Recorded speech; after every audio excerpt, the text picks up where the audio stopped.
நாம் கர்த்தருடைய வார்த்தைக்கு கடந்து செல்வோம். கிறிஸ்துவின் பிறப்பின் தனித்தன்மை 1 தீமோத்தேயு 3:16. அன்றியும் தெய்வபக்திக்குரிய ரகசியமானது யாவரும் ஒப்புக்கொள்கிறபடியே மகா மேன்மை உள்ளது.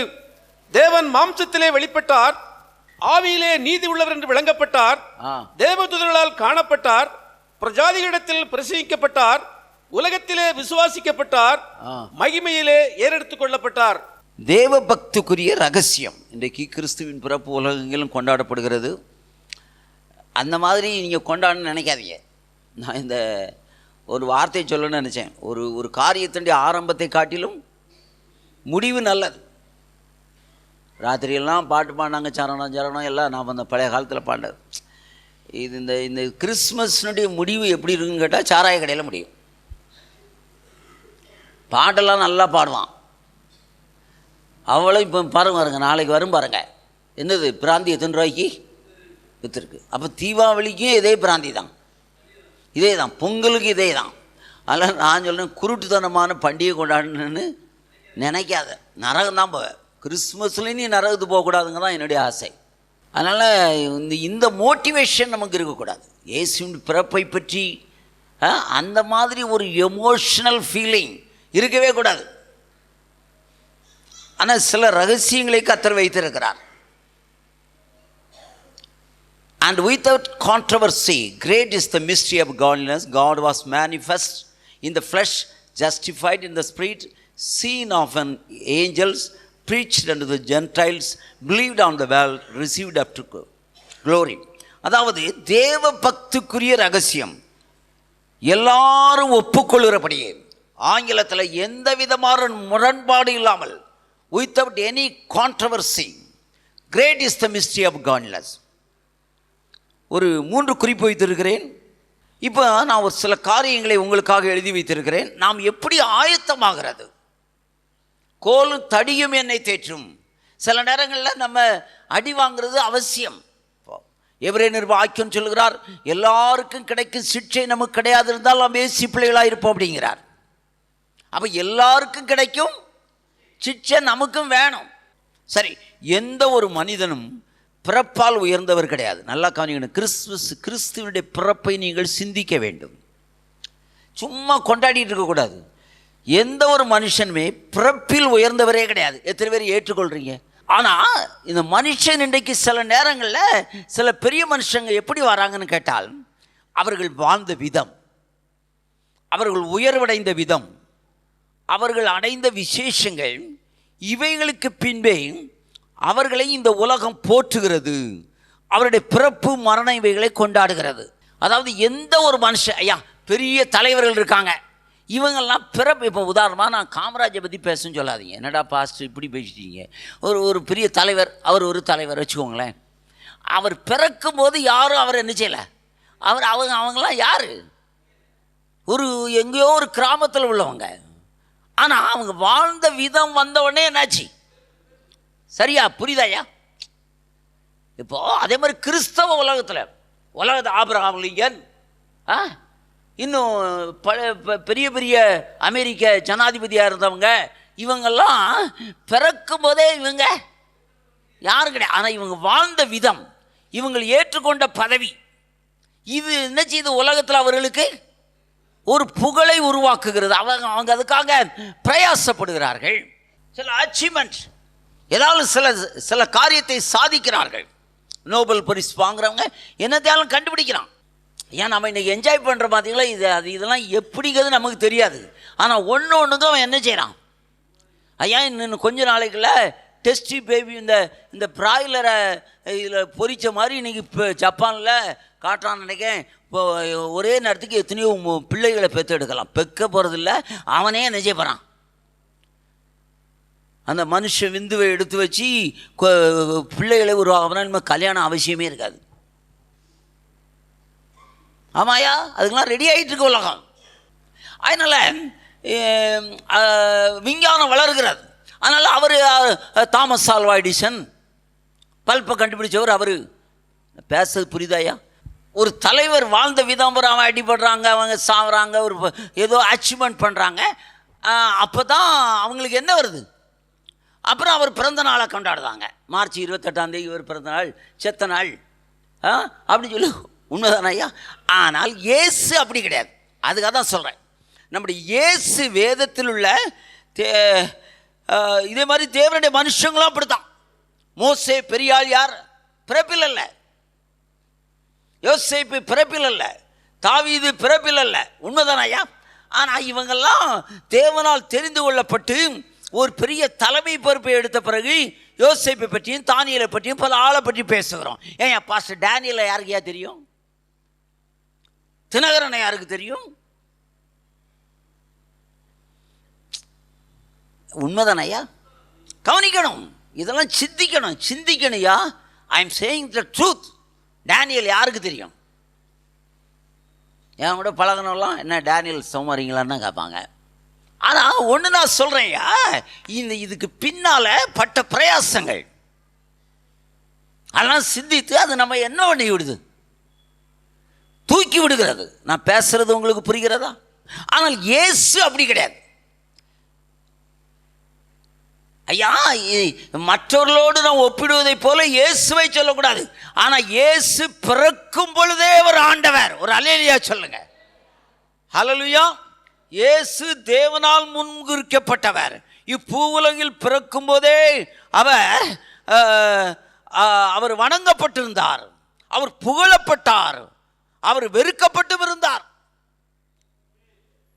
எல்லாம் கவனிக்கீங்களா? இதெல்லாம் எவ்வளோ உண்மை பாருங்களேன் ஐயா. உலகத்தில் பிள்ளை பிறக்கும்போது சிலவன் பொம்பளை பிள்ளையாக பிறந்தா நல்லா இல்லை அப்படிப்பான். ஆம்பளை பிள்ளையாக பிறந்தா அவன் மண்டை கோளாறு தான். எல்லாமே இப்போ கோளாறு தான். பிள்ளைகள் ஆம்பளை பிறந்தாலும் பொம்பளை பிறந்தாலும் உனக்கு தலைவலி தான். அதெல்லாம் இப்போ ஒன்றும் சொல்ல முடியாது. எல்லாம் பேயாக தானே பிறகு. எல்லாம் இப்படி தானே. பார்த்து பாருங்க, என்னத்தை தான் பார்த்து தொலைக்க தெரிய மாட்டேக்கு ஐயா. இயேசு பிறக்கும் பொழுதே ஒரு வணங்கப்படத்தக்கவர். பிறக்கும் போதே அவர் புகழப்பட்டார். பிறக்கும் போதே அவரை வெறுத்தாங்க. ஏன்னா அவன் வந்தவன் என்ன சொல்லிவிட்டான்? பிறந்த யூதருக்கு ராஜாவாக பிறந்திருக்கிறேன் போட்டு தள்ளிவிட்டா அப்படின்ட்டான். அவருடைய பிறப்பு தேவ ஜனங்களுக்கு ஆசீர்வாதமாயும் சாத்தானுக்கும் அவருடைய கூட்டத்திற்கும் வேதனையாயும் இருந்தது. காரணம், இவரை கொண்டு தன்னுடைய ராஜ்யம் முடிவடையும் என்பதை சாத்தான் அன்றைக்கே அறிந்திருந்தான். மோசேனா இஸ்ரவேல் ஜனங்கள் வெளியே வருவாங்க. ஆனால் இயேசு பிறந்தார்னா நம்ம கதை முடியும். எந்த கதை? அதனால் அவர் கதையை எப்படியாவது என்ன செய்யணும்? முடிச்சிடணும்னு சொல்லி சாத்தான் திட்டமிட்டான். பேச எத்தனை பேருக்கு புரியுது? அதனால் நான் ஒன்று சொல்கிறேன், கவனிச்சுக்கோங்க. இயேசு பிறப்புக்கிட்ட எதுவும் வராதியா. எவனாச்சும் பிறக்கும் போதே வணங்கினானாயா? அவரை சாஸ்திரிகள்லாம் இங்கே இருக்க முட்டாள்லாம் கொல்லன்னு திட்டம் போடுதான். பைபிள் வச்சுருக்கவெல்லாம் அவரை கொல்லன்னு திட்டம் போடுதான். கர்த்தர் அங்கேருந்து சாஸ்திரிகளை அனுப்பி கும்பிட வச்சுருக்காரு. ஒரு அல்லேலூயா சொல்லுங்க. இதெல்லாம் பெரிய சீக்ரெட். முதலாவது, கிறிஸ்துவின் பிறப்பிற்கு ஆயத்தமாக்கப்பட்ட பாத்திரம். லூக்கா சுவிசேஷம் 1:26 சில வசனங்களை வாசியுங்கள். 6ஆம் மாதத்திலே காபிரியேல் என்னும் தூதன் கலிலேயாவில் உள்ள நாசரேத் என்னும் ஊரில் தாவீதின் வம்சத்தானாகிய யோசேப்பு என்கிற நாமமுள்ள புருஷனுக்கு நியமிக்கப்பட்டிருந்த ஒரு கன்னிகையினிடத்திற்கு தேவனாலே அனுப்பப்பட்டான். அந்த கன்னிகையின் பெயர் மரியாள். அவள் இருந்த வீட்டில் தேவதூதன் பிரவேசித்து, கிருபை பெற்றவளே வாழ்க, கர்த்தர் உன்னுடனே இருக்கிறார், ஸ்திரீகளுக்குள்ளே நீ ஆசீர்வதிக்கப்பட்டவள் என்றான். அவளோ அவனை கண்டு அவன் வார்த்தையினால் கலங்கி இந்த வாழ்த்துதல் எப்படிப்பட்டதோ என்று சிந்தித்துக் கொண்டிருந்தாள். தேவதூதன் அவளை நோக்கி, மரியாளே பயப்படாதே, நீ தேவனிடத்தில் கிருபை பெற்றாய். இதோ நீ கர்ப்பவதியாகி ஒரு குமாரனை பெறுவாய், அவருக்கு இயேசு என்று பெயரிடுவாயாக. சரி, இப்போ 34 வசனம் வாசிப்போம். அதற்கு மரியாள் தேவதூதனை நோக்கி, இது எப்படி ஆகும், புருஷனை அறியேனே என்றாள். அடுத்த வசனம் வாசி. தேவதூதன் அவளுக்கு பிரதியுத்தரமாக, பரிசுத்தாவி உன்மேல் வரும், உன்னதமானவருடைய பலம் உன்மேல் நிழலிடும், ஆதலால் உன்னிடத்தில் பிறக்கும் பரிசுத்தம் உள்ளது தேவனுடைய குமாரன் எனப்படும். 38 வாசிப்போம். அதற்கு மரியாள், இதோ நான் ஆண்டவருக்கு அடிமை, உம்முடைய வார்த்தையின்படி எனக்கு ஆக கடவது என்றாள். அப்பொழுது தேவதூதன் அவளிடத்தில் இருந்து போய்விட்டான். நீங்க நல்லா கவனிக்கணும், கொஞ்சம் கவனிக்கணும். இந்த முதல் பாயிண்ட், எப்படி தேவன் ஒருவரை ஆயத்தப்படுத்துகிறார். கொஞ்சம் சிந்திக்கணும். Preparation is a must one. ஆயத்தம் என்பது ரொம்ப அவசியம். ஆயத்தம் இல்லாமல் நீங்கள் எதையுமே செய்ய முடியாது. இதை புரிஞ்சுக்கோங்க. ஒரு சின்ன ஒரு ஒரு ஒரு பிரயாணத்துக்கு போனால் கூட என்ன செய்யணும்? ஆயத்தம் இருக்கணும். ஆயத்தம் இல்லாமல் நீங்கள் வந்தீங்கன்னாக்க ஃபெயிலியர் ஆகிடுவீங்க. ஒரு கடைக்கு போனாலும் என்ன வேணும்? ஆயத்தம் வேணும். சொல்கிறது எத்தனை பேர் ஏற்றுக்கொள்கிறீங்க? Preparation is a must one. இங்கே கர்த்தர் தம்முடைய குமாரனை பூமியில் அனுப்புவதற்கு, அல்லாவிட்டால் அவர் பூமியில் வருவதற்கு ஒரு பாத்திரத்தை ஆயத்தம் பண்ண வேண்டும். பாத்திரம்னா கேரக்டர். ஆனால் இதுக்கு ஆயத்தப்படுத்துகிறவர் யாரு? தேவனே. கவனிக்கணும். அதாவது இந்த உலகத்தில் நீங்கள் ஒன்றே ஒன்று நீங்கள் கவனிச்சிங்கனாக்க, அதாவது தேவன், காட் இஸ் எ யுனைக் பர்சன். தேவன் ஒரு தனித்தன்மை உடையவர். ஒரு அல்லேலூயா சொல்லுங்க. இதை ஆவியில் எப்படி சொல்கிறேன்? அவர் என்ன செய்தாலும் எல்லாரை விட வித்தியாசம் இருக்கும். ஒரு அல்லேலூயா சொல்லுங்க. அல்லேலூயா. அதாவது தேவன் என்று சொன்னால் எல்லாரை காட்டிலும் இது எப்படி தான் இருக்கும்? வித்தியாசமாக தான் இருக்கும். ஏன்னா அவர் யார்? நம்மை விட உயர்ந்தவர். நாம வேற, அவர் வேற. ஒரு அல்லேலூயா சொல்லுங்க. உண்மைதானே ஐயா? இதெல்லாம் இங்கே எழுதி வைக்கல. அதுக்காக தான் ஆராதனைக்கு இங்கே கண்டிப்பாக வந்தீங்கன்னா தான் புரியும். இங்கே பாருங்களேன், அவர் என்ன பண்ணுறாரு? ஒரு கன்னிகை, வெர்ஜின், ஒரு கன்னிகை நாடுகிறார். அவள் கன்னிகிட்ட வந்து முதல்ல வாழ்த்தல் தூதன் வந்தார்னா பயங்கரமாக இருக்கும். ஏன் நம்மளை மாதிரிலாம் இருக்காது. இப்போ வந்திருக்காங்களே ஸ்டேஜில் நின்று டியூப் லைட்டை போட்டுக்கிட்டு தன்னை இப்போ காட்டுறான் பார்த்தீங்களா? நானும் பார்க்குறேங்களே, நம்மெல்லாம் ஃப்ராடுங்கிறீங்க. நம்மெல்லாம் ஃப்ராடு. அருமையான வாலிப பிள்ளைகளை ஏமாறாத. நீ ஒன்று ஏமாற்றிட்டு இப்போ பாருங்களேன், நம்ம முகமெல்லாம் கருப்பாக தான். அந்த லைட்டை போட்டோம்னு முகம் எப்படி தெரியுது? கொஞ்சம் நேரத்துக்கு எப்படி தான் இருக்கும். டேனியல், நீ ரொம்ப பியூட்டியாக இருக்க. நான் சொல்லுவேன் ஏமாறாத அப்படிம்பேன். நான் என்னையை பார்த்து சொல்லுவேன், இது லைட்டு. பச்சை லைட் அடித்தா நம்ம எப்படி தெரியும்? பச்சையாக தெரியும். மஞ்சள் லைட் அடித்தா, கருப்பு லைட் அடிச்சிச்சுன்னா,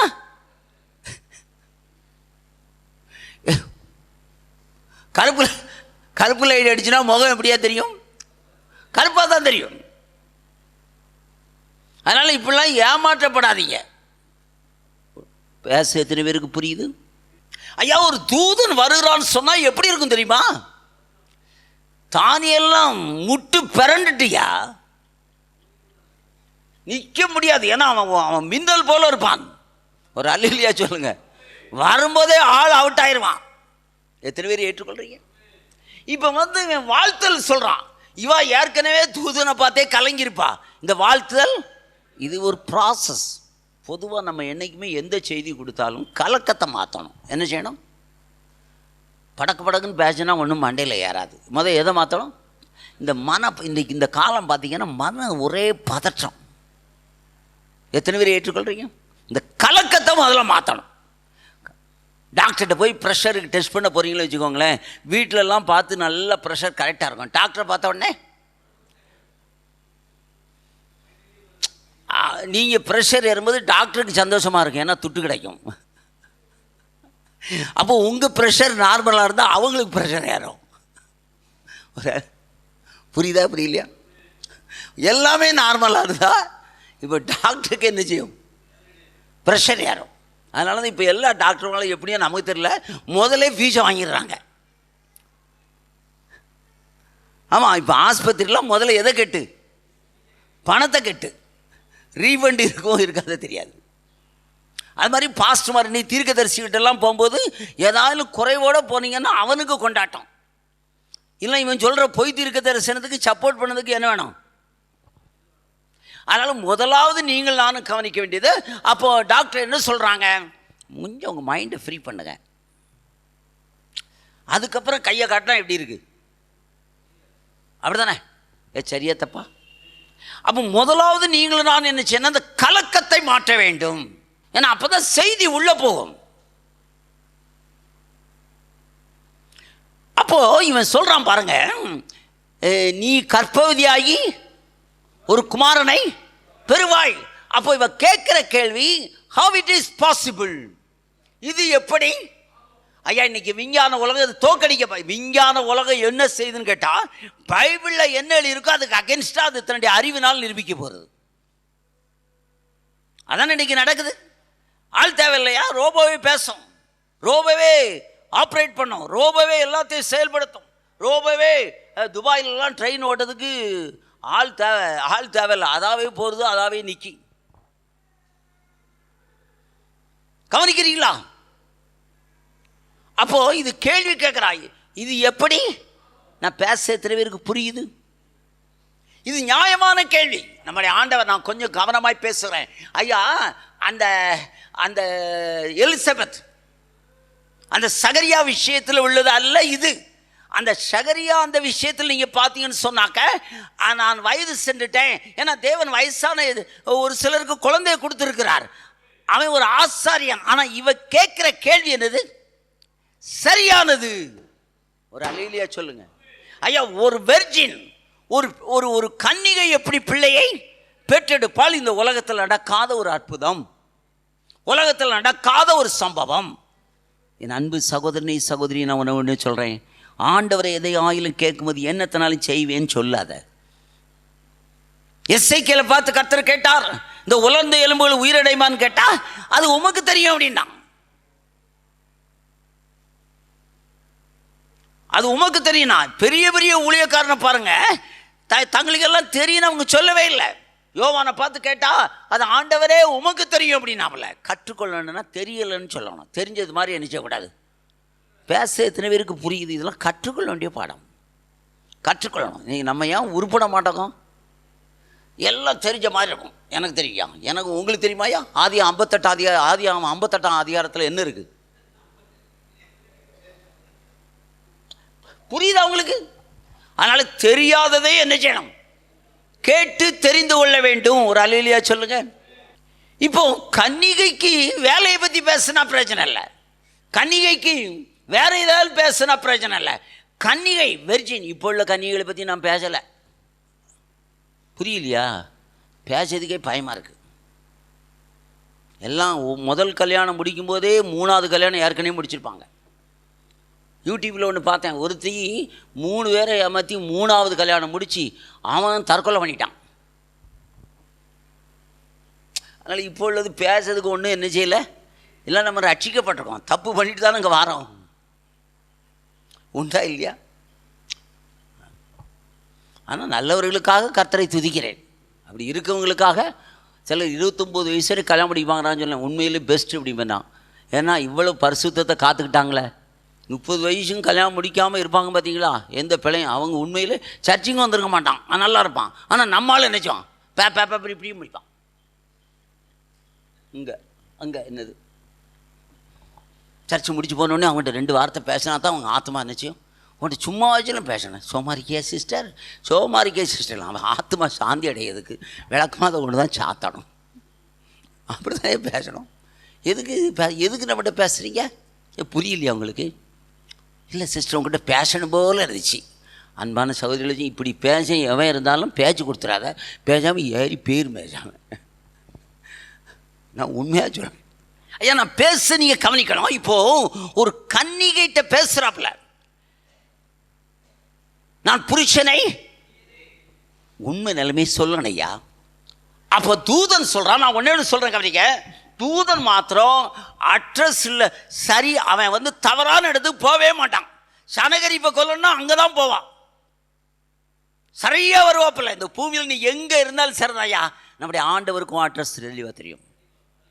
அப்போ அவன் சொன்னான், பரிசுத்தாவி உன்மேல் வருவார். சொல்யூஷன் கொடுக்க பார்த்தீங்களா? பரிசுத்தாவி ஐயா, இது நியூ இப்படி ஒரு சரித்திரமே, ஒரு சம்பவம் நடந்து கிடையாது ஐயா. படைப்பில் கூட அது கிடையாது. ஆதாமே வாழ் விஷயத்தில் கூட இந்த மாதிரி காரியம் கிடையாது. ஆதாம படுக்க வச்சு எலும்பு எடுத்தார், சரிதான ஐயா? ஆனால் இது தேவன் செய்கிறது எதுவுமே எப்படித்தான் இருக்கும்? வித்தியாசமாக இருக்கும். ஆனால் காரியம் நடக்கும். பரிசுத்தாவி உன்மேல் வருவார். ஆயால் உன்னிடத்தில் பிறக்கும் பரிசுத்தம் உள்ளது தேவனுடைய குமாரன் எனப்படும். அதாவது அவன் மனதில் இருக்கிற கலக்கங்கள், மனதில் இருக்கிற கொஸ்டினை அவன் சரி பண்ணி விட்டான். அவன் சொன்ன ஒரே ஒரு பதில், ஐ எம் ரெடி. ஆண்டவரே, நான் உமக்கு அடிமை. ஒரு அல்லேலூயா சொல்லுங்க. உடனே நீங்கள் பார்க்கலாம், இயேசு உள்ள வர்றார், புரியுதா? கற்பத்தில் வர்றதை பார்க்கலாம். அவள் சொல்கிறது சாட்சி. அந்த பரிசுத்தாவியினால் அவன் நிரப்பப்பட்டு அந்த மாதிரி கர்ப்பவதியானதை அபிஷேகம் பெற்றவா சொல்கிறான். ஆவிக்குரியவனோடு தான் சம்மந்தப்படுத்தி உட்கார முடியும். புரியுதா உங்களுக்கு? வேற வேணா என்ன சொல்லியிருப்பான்? எனக்கு இந்த செய்தி எங்கேயோ நீ அங்கே கொண்டு போகுது. அபிஷேகமற்ற எலிசபெத் கரெக்டாக சொன்னா, என் ஆண்டவருடைய தாயார் வந்தது எதனால் கிடைத்தது? ஏன்னா ஆவியில நிரம்பி ஆவியிலானவர் இறங்கி ஒரு குழந்தை உருவானதை பரிசுத்த ஆவியில பெற்ற எலிசபெத் அறிவா. வேற யார்கிட்டையும் போனா என்ன சொல்லியிருப்பா? எங்கன்னு போய் தடுமாறுறாங்க தெரியாதே. புரியலையா? எங்கனே போய் தடுமாறிட்டு வந்துட்டாயா? சொல்லுவீங்களா சொல்ல மாட்டீங்களா? சொல்லுவானா சொல்ல மாட்டானா? ஆனால் அபிஷேகம் பெற்றவர்கள் தான் அபிஷேகம் பெற்றவர்களை அறிவார்கள். ஒரு அல்லேலூயா சொல்லுங்க. இதெல்லாம் எனக்கு பேச நேரம் இல்லை. எல்லாருக்கும் எல்லா ரகசியமும் நம்ம மனசுல இருக்கிறதெல்லாம் சொல்லுவோம். Miss understanding. ஆனா கர்த்தருக்கு மாத்திரம் தாயா கர்த்தருடைய ரகசியம் தெரியும். ஒரு அல்லேலூயா. இதெல்லாம் அங்கே கிடையாது. எத்தனை விட ஆவியானவர் இடைப்படுகிறார். நீ எப்படி இருக்கங்கிறது சரியாய் புரிந்தவர் ஆவியானவர். உன்னை குறித்து 1000 பேர் ஒப்பீனியன் சொல்லட்டும், கருத்துக்கள் சொல்லட்டும், கவலைப்படாத. உங்களுக்கு தெரியணும், ஐயா இது ஆவியினால் வந்தது, இது எப்படி வந்ததுங்கிற அறிவு இருக்குமானால் அதுக்கு விரோதமாக யார் என்ன பேசினாலும் கருத்துக்கள் நமக்கு தேவையில்லை. இந்த உலகத்தில் நீ கருத்தை கேட்ட நீ கடைசியில் வாழை உள்ளே இழுத்துருவேன். பாஸ்டர் டேனியல் பிரசங்கம் நல்லா இருக்கான்னு கேட்டு பாருங்களேன். அவர் இப்படி தாயா, முதல் வார்த்தை அவர் இப்படி தாயா பேசுவார். அதெல்லாம் நமக்கு தேவையே கிடையாது. நான் என்னைக்காலும் எவ்வளோ கேட்டுக்கிறேன்னா பார்த்துருக்கீங்களா? நமக்கு அவசியமே கிடையாது. நமக்கு அவசியமே கர்த்தர் என்ன சொல்கிறாரோ அதை நம்ம பேசணும், அவ்வளோதான். ஒரு அல்லேலூயா சொல்லுங்கள். இப்போ ஆண்டவருக்கு அடிமைன்னு சொன்ன உடனே அங்கே என்ன ஆகிப்போச்சு? தேவகுமாரன் நீங்கள் நல்லா கவனிக்கணும். இப்போ எனக்கு இந்த செய்தி இன்னும் கொஞ்சம் கூட டச் பண்ணுது. அதாவது இப்போ தேவன் ஆண்டவராக இயேசு கிறிஸ்து இங்கே நீங்கள் பார்த்தீங்களா? தேவன் மாம்சத்திலே, அப்போ தேவகுமாரன் தம்மையே வெறுமையாக்கி அடிமையின் ரூபம் எடுத்து மனுஷர் சாயலாகி பிரிப்படா வந்திருக்கிறாருங்களா என்னுடைய கருத்து. புரியலையா? அவர் ஒரு பெரிய அவர் தேவன் தான். இப்ப தம்மையே வெறுமையாக்கி ஒரு சிசுவாக ஒரு வித்துவாக ஆவியானவர் கொண்டு வந்து இருக்கிறார். இந்த நேரத்தில் கொண்டு வந்திருக்க ஆவி கதவை தட்டுன்னு சொன்ன மாதிரி மரியாதை கதவை தட்ட உடனே அவரை வெயிட் பண்ண விடாம குறித்த வேளையில் ஒரு அல்லேலூயா சொல்லுங்க. டைம் கரெக்டான டைம்ல அந்த அந்த மரியாள் தன்னை அர்ப்பணிச்சால் இயேசு கிறிஸ்துவாகி வித்து மரியாளுடைய கற்பத்துக்குள் பிரிந்தது. ஒரு அல்லேலூயா சொல்லுங்க. இந்த செய்தி நான் தயாரிக்கும் போது எனக்கு கிடைச்ச ஒரு பதிலும் கேட்டாயா, உலகத்தில் இந்த தாய் பாக்கியம் உள்ளவள். ஏன் தாய் வானத்துக்கும் பூமிக்கும் ஆண்டவரை இந்த உலகத்தில் கொண்டு வர செய்வதற்கு காரணமாய் இருந்தவள் ஒரு மரியாள். கரங்களை தட்டி கர்த்தரை மகிமைப்படுத்துங்கள். ஹல்லேலூயா. சிந்திச்சு பார்த்தையா, வானத்துக்கும் பூமிக்கும் ஆண்டவரை இந்த பூமிக்கு மற்ற நேரம்லாம் இறங்கினார். சீனாய் மலையில பல காரியங்கள் இருக்கலாம். கண்மலை மேல நின்னார், அடி தண்ணி வருனார். ஆனா இப்ப பூமிக்கு கொண்டு வருவதற்கு காரணமாய் இருந்தவள் மரியாள். ஒரு அல்லேலூயா சொல்லுங்க. இன்னொரு எவ்வளவு ஒரு பாக்கியம் உள்ளவள் பாருங்களேன். பாக்கியவதி ஸ்திரீகளுக்குள்ளே எவ்வளவு வேணாலும் சொல்ல. ஐயா உலகத்திலேயே பெரிய பாக்கியவட்டியாரு. அதான் சொல்றையா, ஸ்திரீகளுக்குள்ளே நீ. எனக்கு இந்த செய்தி என்ன ஐயா, ராகேல வாழ்த்துனாங்க, ரெபேக்கால வாழ்த்துனாங்க, ரூத்தை வாழ்த்துனாங்க. ஆனா இவ எல்லாருக்குள்ளேயும் பாக்கியவதி. ஒரு அல்லேலூயா சொல்லுங்க. ஓ ஹல்லேலூயா. எல்லாருக்குள்ளேயும் பாக்கியவதியா. வானத்துக்கும் பூமிக்கும் ஆண்டவரை பூமியில் கொண்டு வந்த பாக்கியத்தை பெற்றவள் மரியாள். அதுக்காகத்தான் இந்த அறிவு இல்லாத கும்பிடுதான் பாருங்களேன். கவனிக்கிறீங்களா? இப்போ இந்த செய்தி எனக்கு என்ன டச் பண்ணுது அப்படின்னு கேட்டால், இதுதான் ஒரு ஆயத்தம். என்னது ஆயத்தம்? நான் இதில் கொஞ்சம் இடையில கொஞ்சம் எழுதியிருக்கேன். அதை கொஞ்சம் அடுத்த பாயிண்டில் கொண்டு வரலான்னு பார்க்குறேன் நான். ஏன்னா அடுத்த பாயிண்ட் பிரயாணத்தை பற்றி இருக்கிறது. அதை கொஞ்சம் ஜாயின் பண்ணிக்கோங்க. அப்போ எல்லாத்துக்கும் என்ன தேவை? ஆயத்தம் தேவை. இப்போ பரிசுத்த ஆவி உங்களிடத்தில். இப்போ நீங்கள் நல்லா கவனிக்கணும். ஐயா இன்றைக்கு உங்களுக்கு எனக்கு ஒரு பெரிய பொறுப்பு கொடுக்கப்பட்டிருக்கிறது. அந்த செய்தி நான் சொல்கிறேன். அவளுக்கு மாத்திரம் இல்லை ஐயா, நான் இன்னைக்கு ஒரு பாக்கியவான்னு சொல்வேன். காரணம் கேட்டால் இந்த பகுதியில் சபையே இல்லாத நேரத்தில் கர்த்தர் என்னை கொண்டு வந்தார். நூற்றுக்கணக்கான மக்கள் ரட்சிக்கப்பட்டிருக்கிறாங்க. எத்தனையோ இந்த மாதிரி எல்லா ஊழியர்களையும் உங்களையும் கர்த்தர் வைத்திருக்கிறார். கொஞ்சம் கூட சொன்னால் ஒரு மரியாதை போல நீங்களும் நானும் இருக்கிறோம். ஒரு அல்லேலூயா சொல்லுங்க. உண்மைதானா ஐயா? உண்மைதானா? அப்போ இந்த சீசர்கள் கேட்குறாங்க. கொஞ்சம் கவனமாக பேசுகிறேன். சரி, அதே சொல்கிறேன். அதாவது நீங்கள் அந்த அப்போஸ்தலர் காலத்தில் நடந்த ஒரு சம்பவம் என்ன, இயேசு கிறிஸ்து மரித்து உயிர்த்தெழுந்த நாட்களில் ஒரு இருள் சூழ்ந்த காலம். இவன் கதவு போட்டுட்டு உள்ள உட்கார்ந்திருக்கான். யாரு? அறிவிக்க வேண்டியவர்கள் கதவை போட்டிக்கொண்டு உள்ளே இருக்கிறார்கள். கவனிக்கிறீங்களா? ஆனால் இயேசுவை உங்க உலகத்துக்கு சொல்லணும். இயேசு சொன்னார், நீங்கள் அபிஷேகம் பெறும்போது எருசலேமிலும் யூதேயாவிலும் சமாரியாவிலும். ஆனால் நீங்கள் நல்லா கவனிச்சிக்கன்னா இவங்கெல்லாம் பயந்து உள்ளே இருந்த காலம். ஆனால் ஒரு நாள் ஆவியானவர் இறங்கினார். அதான் கவனிக்கணும். எந்த மரியாள் மேல் பரிசுத்தாவி இறங்கி இயேசுவை அவள் பெற்றுக்கொண்டதை போல மரித்து அடக்கம் பண்ணப்பட்டு உயிர்த்தெழுந்த இயேசுவை அறிவிக்க கூடாதபடிக்கு தடை இருக்கும் பொழுது இவர்கள் பரிசுத்தாவியை பெற்ற உடனே தைரியமா பிரசங்கிட்டான். ஒரு இல்லையா சொல்லுங்க. ஸ்தேவான் கல்லெறியப்பட்டு கொல்லப்பட்டுட்டாயா? சும்மா தானே இருக்கணும். சிதறி தெரிந்தவர்கள் எங்கு திருந்து போய் சுவிசேஷம் அறிவிக்கிறார்கள். சவுல் உபத்திரம் புரியுது உங்களுக்கு? நான் ஒன்று சொல்கிறையா, இன்னைக்கு ஊழியம் நம்ம செய்ய முடியாத காரணம் அவன் தடுத்தான், அவன் வீட்டுக்குள்ளே தடுத்தான். நம்ம பிரச்சனை இப்போ அபிஷேகத்திலேயாக இருக்கு. இந்த ஆவியில் நிரம்புனா நம்ம சும்மா இருக்க மாட்டாயா? ஏன் சிவகாசி வெடியை கொண்டு வரீங்க? கிறிஸ்மஸ் வெடி கம்முன்னு தான் இருக்கும். நீ போட்டனா அது அங்கேனா போட்டு தள்ளிடும், வெடிக்கும், டைனமைட். புரியுதா புரியலையா? நமக்கு இருக்கிற ஒரு பெரிய உத்தரவாதம் என்னன்னு கேட்டாக்க, இயேசுவை வெளியே கொண்டு செல்ல வேண்டும். நம்ம கேட்குற கேள்வி, இது எப்படி ஆகும்? அவன் சுயம் சொல்லக்கூடாதுன்னு சொல்லுதான், இவன் வரக்கூடாதுன்னு சொல்லுதான், அவன் போகக்கூடாதுன்னு சொல்லுதான். அது நமக்கு முக்கியம் இல்லையா? அவன் ஒரு கட்சிக்காரன் போய் இன்னொரு கட்சிக்காரனுக்கு போய் ஓட்டு போடலாம்னு கேட்டால் அவனுக்கு போடாமல் தான் சொல்லுவான். பாவரி சித்திரத்தில் எத்தனையோ பாசி சுற்றிலாம், பாவரி சித்திரம் மாறா போகாத இங்கே வா அப்படிப்பான். எத்தனையோ பேர் இப்படி கூட்டிகிட்டு போகத்தான் செய்கிறாங்க. சில இந்த சாக்லேட்டுக்கு போகிறது. நான் சொன்னேன், நம்மெல்லாம் உங்களை அவ்வளோ வரையும் என்னால் கட்டி பிடிச்சி நிற்க முடியுமா? ஐயா, என்னால் முடியாது. இப்போ நீங்கள் நல்லா கவனிக்கணும். ஒரு எக்ஸாம்பிள், அதாவது அந்த அந்த கடினமான நேரத்தில் மரியாள் தன்னை அர்ப்பணித்தாள். அது தெரியுமில்ல உங்களுக்கு? அதெல்லாம் ஒரு இருள் சூழ்ந்த காலம். ஐயா, பைபிளை தூக்கிட்டு இவனு உபதேசத்தையே கொடுத்த காலம். இது கொஞ்சமாக தெரியும். மல்கியாவுக்கும் மத்தேயுக்கும் இடைப்பட்ட காலங்கள் 400 வருஷம். அது இருண்ட காலம். இதில் தான் பரிசேயர்கள் சதுசேயர்கள் போன்ற தவறான குழுக்கள் எழும்பினார்கள். இதெல்லாம் பைபிளுக்கு விரோதமான உபதேசம். அங்கே போகக்கூடாது, இங்கே போகக்கூடாது, அப்படிலாம் சட்டங்கள் கிடையாது. நான் பேசுறது புரியுதா? புரியுதா புரியலையா? ஆனால் அந்த இருண்ட காலத்தில் தான் யார் வந்தா? இயேசு பிறந்தார். அப்ப இன்றைக்கும் உங்களுக்கு எனக்கும் சுவிசேஷம் அறிவிக்க முடியாத ஒரு காலம். அப்படி சொல்லிட்டு நம்ம எல்லாரும் எங்க உட்கார்ந்துருக்கோம்? நான் என் வீட்டார் என்றால் கத்தரையை செய்விப்போம்.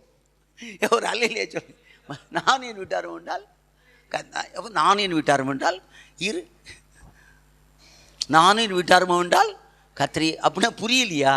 யோசிப்பா சொன்னதை நான் சொல்லலை. இப்படி வீட்டுக்குள்ளேயே இருப்பேன் இல்லையா? அபிஷேகம் இறங்கினா சும்மா இருக்க மாட்டேயா. அந்த அபிஷேகம் பெற்றார்கள் ஓடுனாங்கய்யா. எப்போ? சேவன் கல்லறிந்து கொல்லப்பட்டிருக்கிறான், சவுல் சபையை துன்பப்படுத்துறான். ஆனால் அபிஷேகம் பெற்றவர்கள் சுவிசேஷம் அறிவிக்க போனால், பிலிப்பி சமாரியா போனால் பல காரியங்கள் வேதத்தில் இருக்குதான். அப்போஸ்தலர் நடவடிக்கைகள். இந்த பாண்டி எத்தனை பேரை டச் பண்ணுது? அதனால் நான் சொல்கிறேன், காரணங்கள் சொல்லக்கூடாது. ஆவியில் நிரம்பணையா, அந்நிய பாஷையில் நிரம்பணும். உன்னால் இருக்க முடியாது. அப்புறம் ஆவியான நம்ம கொண்டுட்டு போயிடுவார். கொஞ்சம் எனக்கு பேச இடம் கொடுக்கீங்களா? பேச புரியுதா? நீ ஆவி தூக்கிட்டு போயிடுவாரையா. இந்த ஃப்ளைட் ஜேர்னிலாம் பார்த்தீங்கன்னா கொஞ்சம் நல்லாயிருக்கும். எப்படின்னு கேட்டால், நல்லாவும் இருக்கும், சில நேரங்களில் உயிருக்கும் ஆபத்து ஏற்படும். அதில் பார்த்தீங்கன்னா அந்த அந்த ஏர்வே இருக்கும் பார்த்தீங்களா, அதில் அப்படி போயிட்டே இருக்கும், அப்படி போகும். நானும் பார்த்துக்கிட்டே இருப்பேன். ஒரு ரன்வே வரும்போது அப்படியே நிற்கும். இது ஃப்ளைட் ஆகும், ட்ரெயின் பஸ் மாதிரி தான் போயிட்டே இருக்கும். அப்படி இருக்கும் பாருங்கள். சிக்னல் கொடுத்தோடனே அப்படியே ஜம்ப் பண்ணி மேலே போயிடும். அந்த காட்சி பார்க்க அழகாக, கொஞ்சம் ஏறும்போது கொஞ்சம் பயமாக தான் இருக்கும். புரியுதா உங்களுக்கு? நான் எதுக்காக இதை சொல்கிறேன்னா, அது ஃப்ளைட்டையா, அது ஏரோப்ளைன். அந்த மாதிரி தான் உன் மேலே என் மேலே இன்றைக்கி அபிஷேகம் இறங்கும்போது ஆவியானவர் விட மாட்டாரியா. 300 பேர் 500 பேர் ஃப்ளைட்டில் உட்காந்துருப்பாங்க. அப்படியே அது செங்குத்தாக தூக்கிட்டு மேலே கொண்டு போயிடும். இது உண்மையானால் நீ நான் ஆவியில், அப்போ நம்ம ஆவியில் நிரம்புதே தப்புங்கிறேன். ஆவியிலே நம்ம நிரம்பலை. நம்ம என்ன நிரம்புகிறோம்? நம்ம ஏதோ இதில் நிரம்புறையா, ஒரே சந்தோஷம், ஒன்றும் கிடையாது. பரிசுத்தாவியில் நம்ம நிரம்பி இருந்தோம்னாக்க நம்ம சும்மா இருக்க முடியாது. எத்தனை பேர் ஏற்றுக்கொள்கிறீங்க? அதனால் we have to check with what we are being filled. நான் எதனால் நிரப்பப்பட்டு இருக்கிறோங்கிற உணர்வு நமக்கு என்ன செய்ய வேண்டும்? இருக்க வேண்டும். அடுத்த பாயிண்ட்டுக்கு நான் போகலாமா? we have to prepare ourselves to be filled with the Spirit of God. அன்னைக்கு அபிஷேகம் பெற்றேன், என்னைக்கு அபிஷேகம் பெற்றேன்? நான்லாம் எங்கள் வீட்டில் இருக்கும்போது மச்சியில் உட்காந்து ஜெபம் பண்ணிட்டு இருக்கும்போது ஆவியானவர் என் மேலே இறங்கினாரையா. 2 நாள் அந்நிய பாஷை பேசினேன். ஒரே அந்நிய பாஷை. அது இருக்கட்டையா, இன்னைக்கு பெறணும். அப்படி தான் நான் பெட்ரோல் போட்டேன், 5 litre petrol. No no no no, திரும்ப திரும்ப ஆவியில் நிரம்பிக்கிட்டே இருக்கணும். சரி, 2வது பாயிண்ட், பரலோக கிறிஸ்துவை அறிவிக்க பயன்படுத்திய பாத்திரங்களும் பிரயாணங்களும். நீங்கள் மத்தேயு 2ஆம் அதிகாரம் 1ஆம் வசனம் சீக்கிரம் வாசிக்க. ஏரோது ராஜாவின் நாட்களில் யூதேயாவில் உள்ள பெத்லகேமிலே இயேசு பிறந்த பொழுது கிழக்கிலிருந்து சாஸ்திரிகள் எருசலேமுக்கு வந்து யூதருக்கு ராஜாவாக பிறந்திருக்கிறவர் எங்கே? லூக்கா 2ஆம் அதிகாரம் 8லிருந்து கொஞ்சம் ஒரு சில வசனங்களை வாசிக்க. அப்பொழுது அந்த நாட்டிலே மேய்ப்பர்கள் வயல்வெளியில் தங்கி ராத்திரியிலே தங்கள் மந்தையை காத்து கொண்டிருந்தார்கள். அவ்வேளையில் கர்த்தருடைய தூதன் அவர்களிடத்தில் வந்து நின்றான். கர்த்தருடைய மகிமை அவர்களை சுற்றிலும் பிரகாசித்தது. அவர்கள் மிகவும் பயந்தார்கள். தேவதூதன் அவர்களை நோக்கி, பயப்படாதீர்கள், இதோ எல்லா ஜனத்துக்கும் மிகுந்த சந்தோஷத்தை உண்டாக்கும் நற்செய்தியை உங்களுக்கு அறிவிக்கிறேன். சரி, இப்போ 15ஆம் வசனத்தை வாசிக்க, சீக்கிரம் வாசிப்போம். தேவதூதர்கள் அவர்களை விட்டு பரலோகத்திற்கு போன பின்பு மேய்ப்பர்கள் ஒருவரை ஒருவர் நோக்கி, நாம் பெத்லகேம் ஊருக்கு போய் நடந்ததாக கர்த்தரால் நமக்கு அறிவிக்கப்பட்ட இந்த காரியத்தை பார்ப்போம் வாருங்கள் என்று சொல்லி தீவிரமாய் வந்து மரியாளையும் யோசேப்பையும் முன்னணியிலே கிடத்தியிருக்கிற பிள்ளையையும் கண்டார்கள். கண்டு அந்த பிள்ளையை குறித்து தங்களுக்கு சொல்லப்பட்ட சங்கதியை நல்லா கவனிக்கணும். அதாவது நான் சொல்றேன், அன்றைய கிறிஸ்துமஸ் வேறையா, இன்னைக்கு இருக்கிற கிறிஸ்துமஸ் வேற. நான் ஒரு அளவு வண்டியில் வந்துருந்தேன், ஸ்டார் தொங்குது, எனக்கு கிடைச்ச பதில் இதெல்லாம் விழுந்து போன நட்சத்திரங்கள். இதெல்லாம் என்னது? கொஞ்சம் சிந்திச்சு பாருங்க. இப்போ கிறிஸ்துவை அறிவிக்க பயன்படுத்திய பாத்திரங்கள். நம்பர் 1 மேய்ப்பர்கள். யாரு? மேய்ப்பர்கள், பாஸ்டர்ஸ். இன்னைக்கு பாஸ்டர்ஸ்லாம் என்ன செய்கிறாங்க? அவன் ஐயா பாஸ்டர்மார்கிட்ட மாத்திரம் கவனமாக இருக்கணும். அவன் கேட்பான், இவன் சும்மா சோம்பி, அவன் அறிவு இருக்கு பார்த்தீங்களா, அறிவிலே உங்களை தோக்கடிச்சிடுவான். அவன் கேட்பான், எங்கெல்லாம் நம்மளாம் சொல்லுவாங்க, ஆடு குட்டி போடுமா மேய்ப்பன் குட்டி போடுவானா? இந்த கேள்வி தான். அதாவது நீங்கள் தான் ஆத்மா தான் செய்யணும். பாஸ்டர் என்ன செய்வார்? பாலையும் குடிப்பார், ஒன்று வழியில்ட்டா கறியையும் திம்பார். புரியலையா அவங்களுக்கு? அவன் கேட்குற கேள்வி, மேய்ப்பன் குட்டி போடுவானா, ஆடு குட்டி போடுவான். அப்போ ஆடு தான் குட்டி போடும், மேய்ப்பனுக்கு என்ன வேலை? இப்படி கொண்டு வந்து இவன் பாஸ்டர் புல்பிட்டு விட்டு இறங்க மாட்டாங்க, இவர் இறங்கி அப்படி போயிடுவார். அப்புறம் நீ அங்கே போ, என்ன துட்டு வசதி இருக்கவே என்ன பண்ணுறான்னு கேட்டால், நல்லா அவன் பார்க்கல, சரிப்பா பேசாமல் ஒரு வேலையும் கிடைக்க மாட்டேக்கு, இவன் 20,000 ரூபா கொடுக்கங்க. என்ன செய்யணும்? போய் 1 மணி நேரம் ஜெபம் பண்ணு. நிறைய ஜெபக்குழுக்கள் அப்படித்தாயா. 15,000 ரூபா சம்பளம். ஏய் வேலை ஜோலி இல்லையா, சும்மானு இருக்கிற சிலரை கண்டு அப்படி 10,000 பார்க்கான். இது பெரிய பிரச்சனையே கிடையாது. 1 மணி நேரம் சொன்னதே சொல்லணும். Praise the Lord.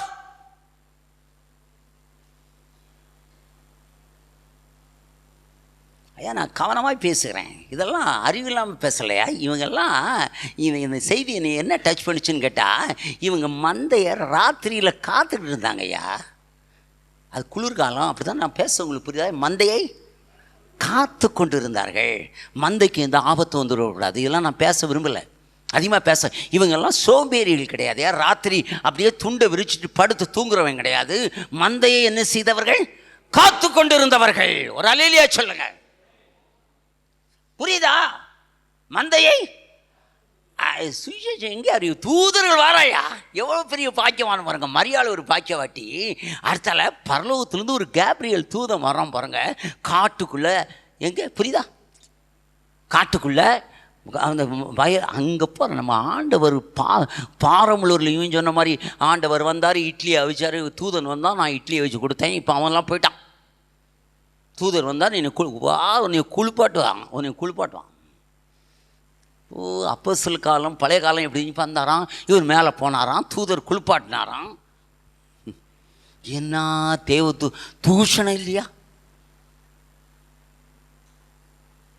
இருக்கு? கவனிங்கள் ஐயா, இவங்க மந்தையை காத்து கொண்டிருக்கிறாங்களே, அவர்களுக்கு அவர் சொல்லுவாங்க, கலங்குறாங்க. தூதரெல்லாம் இயேசுவை பாடினார்கள், அப்படிதானே? இப்போ அவன் சொல்றாப்புல, நீங்க போங்க. அல்ல, நீங்க நல்லா கவனிச்சிங்கன்னா, இயேசுனுடைய பிறப்பு எந்த ஆங்கிள்லாம் கை வச்சதுங்கிறத பார்த்தேன். ஒரு மரியாதை கை வைக்குது, ஒரு யோசேப்பை கை வைக்குது, ஒரு எங்கெல்லாம் போகுது பாருங்க ஐயா. சிந்திக்கணையா, நல்ல பிராட் மைண்டா சிந்திக்கணும், பல ஆங்கிள் பார்க்கணையா. கிறிஸ்துவின் பிறப்பு எங்கெல்லாம் போய் தொடுது பாருங்க. மரியாதை தொடுது, யோசேப்பை தொடுது, புரியுதா? சாஸ்திரி எங்க நீங்க அவனை போய் தொடுது, மேய்ப்பர்களை போய் தொடுது. ஹல்லேலூயா. ஏரோதுவை போய் தொடுது. வந்துட்டேன், ஒன்றும் சோழியை முடிக்க பண்ண மாட்டேன் நான். ஒரு ஹல்லேலூயா சொல்லுங்க. ஆமாம், உன் சவாலை சந்திக்கிறதுக்கு. ஏன்னா பைபிள் பார்த்தீங்கன்னா அப்புறம் ஏரோது செத்தான் இருக்கும். நல்ல ஆங்கிளில் பார்க்கணையா, எங்கெல்லாம் போய் தொடுது பாருங்களேன். பொறுப்பானவர்கள், அவங்களுக்கு கர்த்தர் தூதனை அனுப்பி சுவிசேஷத்தை அறிவித்தாரியா. இவங்க என்ன பண்ணாங்க? இவங்க பிரயாணம், இந்த செய்தி பாயிண்ட் எப்படி இருக்குன்னா, பிரயாணம் பண்ணணும். என்ன செய்யணும்? அந்தாலும் மந்தையை காத்துட்டே இருக்காது. இந்த செய்தியை பார்க்கறதுக்கு போனாங்க. முன்னணையில் பிள்ளையை துணிகளில் சுற்றி கிடைத்தி இருக்க காண்பீர்கள். ஒரு ஒரு ஒரு ஒரு தேவனுடைய மனுஷன் சொல்கிறாரு, அவங்க ஹிஸ்டாரிக்கலாக சொல்கிறாங்க. அதாவது நல்ல ஆட்டுக்குட்டி பிறந்திருக்குமானால் அதை பலிக்குன்னு வச்சுருப்பாங்களாம். கேட்கவே எனக்கு கஷ்டமாக இருக்கு ஐயா. அதாவது ஆடில் சூப்பரான ஒரு ஆடு பழுது இல்லாமல் இருந்துச்சுன்னா அந்த ஆட்டை எதுக்குன்னு வச்சுருப்பாங்களாம், பலி செலுத்துறதுக்குன்னு அதை செப்பரேட் பண்ணிடுவாங்களாம். இப்போ நீங்கள் யூடியூப்பில் பார்க்கலாம், ஒரு சிவப்பான கிடாரியை இப்போ கண்டுபிடிச்சிருக்கான்னு சொல்லி சேனலில் வந்துக்கிட்டே இருக்கு. அந்த சிவப்பான பழுதற்ற கிடாரி. இப்போது அவங்கள என்ன பண்ணுவாங்களாம், ஒரு கர்த்தருடைய மனுஷன் சொன்னதான் சொல்ல, அதை என்ன பண்ணுவாங்களாம், அந்த ஆட்டை ஒரு தனியாக வச்சு ஏதோ ஒரு குழிக்குள்ளே ஏதோ போட்டு அந்த காலை சுற்றிடுவாங்களாம். பிசகு இல்லாதபடிக்கு இந்த துணியில் நினச்சுவாங்களாம். சுற்றினா அந்த மேய்ப்பனுக்கு தெரியும் இது என்னது, பலிக்குரியது. ஹல்லேலூயா. அதனால் பரலோகத்தில் இருந்த தூதர்கள் சொல்ல, இங்கே போய் பார்த்தா பிள்ளையை துணியில சுற்றி இருக்கிறதுனால் இது இந்த உலகத்தை அனுபவிக்க பிறந்த பிள்ளை இல்ல, இந்த பிள்ளை உலகத்துக்காய் பலியாக போகிறது. ஒரு அல்லேலூயா சொல்லுங்க. உலகத்துக்காய் இது பலியாக போகிறது என்பதை யார் அறிவா? மேய்ப்பர்கள் அறிவார்கள். ஒரு அல்லேலூயா சொல்லுங்க. மேய்ப்பர்கள் அறிவார்கள், அறிந்தார்கள். பிரயாணம் பண்ணனையா, போய் அந்த ஆள் போய் சும்மா உட்காரலாம். அவன் போய் அதை பார்த்து முன்னணியில் அவன் சொன்ன மாதிரியே பார்த்து தீவிரமாய் அவசரமாய் போய் இந்த சங்கதியை பிரசித்தப்படுத்தினார்கள். இந்த செய்தி என்னன்னு கேட்டால், இருக்க இடத்துல இருந்து ஒன்றும் செய்ய முடியாது. we have to travel, we have to புரியுதா, we have to travel, we have to leave our place to preach the gospel. இருக்க இடத்துல ஒன்றுமே செய்ய முடியாது. இந்த பாயிண்ட் எத்தனை பேரை டச் பண்ணுது? கொஞ்சம் மூவ் பண்ணனையா. இந்த பாயிண்ட் எத்தனை பேரை டச் பண்ணியிருக்கு? மற்றவர்களுக்கு அறிவிக்க வேண்டும். ஐயா, நாம் இங்கே இருக்கிறதல்ல, என்ன செய்யணும்? போகணும் ஐயா. நான் சொல்கிறேன், நான் பாஸ் ஆகிட்டேன், நான் ஒன்று நீ தைரியமாக சொல்ல முடியாது, நான் ஊழியத்து போண்டிய அவசியமே கிடையாது. கர்த்தர் எனக்கு எல்லா ஆசீர்வாதத்தையும் கொடுத்துருக்கிறார். எல்லா ஆசீர்வாதம்னா கையை நீட்ட வேண்டியதில்லை, கையில் விழுது. எல்லா ஆவிக்குரிய ஆசீர்வாதம் விழுது, சரீர ஆசீர்வாதம் விழுது, வேத வசனத்தை போதிக்கிற ஆசீர்வாதம் விழுது. இருக்க மாட்டேன் நான் சொல்லிட்டேன், சாவது வரைக்கும் ஊழியம் செய்யணும். எனக்கு சனங்களை போய் பார்த்தா தான் நிம்மதி. உங்கள் கூட உட்காந்து பாயில் உட்காந்து கொஞ்ச நேரம் முழங்கால் போட்டு ஆவியில் நிரம்பி நீங்கள் கொடுக்குற அந்த கடுங்காப்பியை குடிச்சிட்டு உங்களோட உட்கார்ந்தா தான் எனக்கு பெரிய சேரு. இல்லைன்னா எங்கேயாலும் சேர் கேட்டுங்கன்னு கேட்டு பாருங்கய்யா. அல்ல எனக்கு இப்படி தான் ஆலிஷ் வேணும்னான்னு ஒரு கேட்டு பாருங்க, சொல்லுங்கள். நான் என்னமோ உங்கள்கிட்ட இருந்து அடிட்டு வர்றதுக்காக நான் இதுதான் என்னுடைய வேலை. என் பாரத்தோடு சொல்கிறையா, இதுதான் வேலை. பாயிண்ட் எத்தனை பேரை டச் பண்ணுது? ஐயா நான் சொல்கிறேன், நான் இங்கே தான் இருப்பேன், நான் இங்கேருந்தே செல்ஃபோன்லேயே ஜெபம் பண்ணுவேன், செல்ஃபோனில் ஜெபம் பண்ணுவோம். அவன் என்னது அது என்னது ஆன்லைனில் பணம் அனுப்புவான். எப்படி திருடன் படிச்சிருக்கான் பாருங்களேன். கவனியுங்கள். சரி, இந்த பாயிண்ட், அதாவது பிரயாணம் பண்ணணும். என்ன செய்யணும்? என் அன்பு சகோதரியே கவனம். பாஸ்டர் அப்படின்னு சொல்லிட்டு நான் உட்கார முடியாது ஐயா, ஜீவன் போகிறது வரைக்கும் ஊழியம் செய்யணும். நம்பர் டூ நேரம் இல்லைன்னா சாஸ்திரிகள் என்ன பண்ணானுங்க? கர்த்தர் இந்த வான சாஸ்திரிகளை, இந்த செய்தி எப்படி டச் பண்ணுதுன்னா, கர்த்தர் யாரை கொண்டு யாரை பயன்படுத்தணும்னு அவருக்கு தெரியும். இந்த ஏரோது கை வைக்கணும்னா இந்த அஸ்ட்ராலஜிஸ்ட் வந்தால் தான் முடியும். இந்த வாய்ஸ் மேன் அவங்கெல்லாம் யார்? ஞானிகள். அவங்கெல்லாம் யார்? அறிவாளிகள். கர்த்தர் எங்கேருந்து அனுப்பி விடுதார்? எங்கேருந்து? இந்தியாவிலேருந்து வந்தான். நம்ம தேவையில்லாத ஆராய்ச்சியில் உடனே கிழக்கிருந்து வந்தான்னா விட்டுருங்க. அதை பைபிளே கிழக்கிருந்து வந்தான்னு சொன்னால் நமக்கு எதுக்கு வம்பு? நான் சொன்னேன் உள்ள கணக்கே முடியாமல் கிடக்கும். சொன்ன நிறைய தீர்க்கதரிசனம் சொப்பனமே பொய்யாகி போச்சு. இப்போ நம்ம புதுசாக ரொம்ப என்னத்தை பொய்ய? நான் சொல்கிறேன், ஏன் தேவனுக்கு யாரை கொண்டு யாரை பிடிக்கணும் தெரியும். இவங்கெல்லாம் அஸ்ட்ராலஜர்ஸ். நேரம் இல்லை. நீங்கள் 1:27 பார்த்தீங்கன்னா ஞானிகளை அவங்க தந்திரத்தினாலே பிடிக்கிறார். இங்கே நீங்கள் நல்லா கவனிச்சிங்கனாக்க, நான் இவங்க தான் யாரை போய் டச் பண்ண முடியும்? ராஜாவை போய் டச் பண்ண முடியும். ஏன்னா இவங்கெல்லாம் யாரு? தேவர் அஸ்ட்ராலஜர்ஸ், வான சாஸ்திரம் படித்தவர்கள்.